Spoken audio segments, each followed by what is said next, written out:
Assalomu alaykum kuzatuvchilar. Mana Monix yo'lda podключенияsi kelgan edik. Xo'p. Buni qanday podключение qilinadi?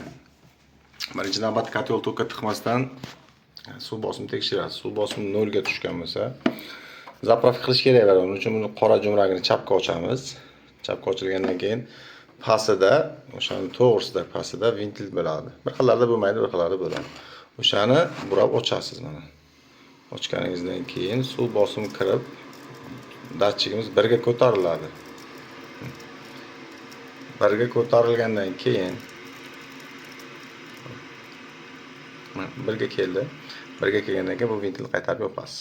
Qaytarib yopganingizdan keyin qora jo'mragini ham qaytarib yopib qo'yish, o'ng tarafga qarab yopasiz. Esdan chiqmasin. Agar esdan chiqadigan bo'lsa, rezervni klapandan suv urishi mumkin. Xo'p. Rozetkaga tiqasiz.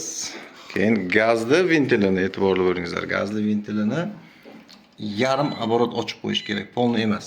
Xo'p. Bu yerda kotyolimiz ishga tushdi. Xo'p. Bu yerda qanday zimniy letniy rejim degan narsa bo'ladi. Bu joystikligi bo'ladi. Ya'ni mana knopkasi ishlamaydi bu. Bir xil bosib o'tadi, lekin knopkasi mana joystik bo'ladi mana. Bossangiz jo'mrak yonyapti. Bir daqiqa. Xo'p. Videomiz davomida 2 marta buni bosasiz. Joystikimiz zimniy rejimga o'tadi. Chiroqchasi yonadi, batareyani lampochkasi yonadi. Ishlayotganini qanday bilasiz? Ishlayotganda olovni rasmi chiqadi. Yoki bu yerda metkasi bildiradi mana shu yerda. Batareyani rasmi qaranglar, lampochkani chiroqda yonyapti. Xo'p, mana shu narsa bo'yicha tekshirasizlar. Bu batareyani gradusi bo'ladi. Mana o'chirib yoqqichi. Bu ham restart rolini bajaradi, funksiyasini bajaradi, ham gradusdir.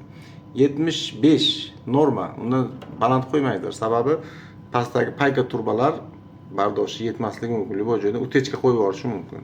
O'shaning uchun 75 qo'ysangizlar, maksimal darajada sovuq bo'lib ketsa, o'shandan keyin yaxshi ish beradi. Xo'p.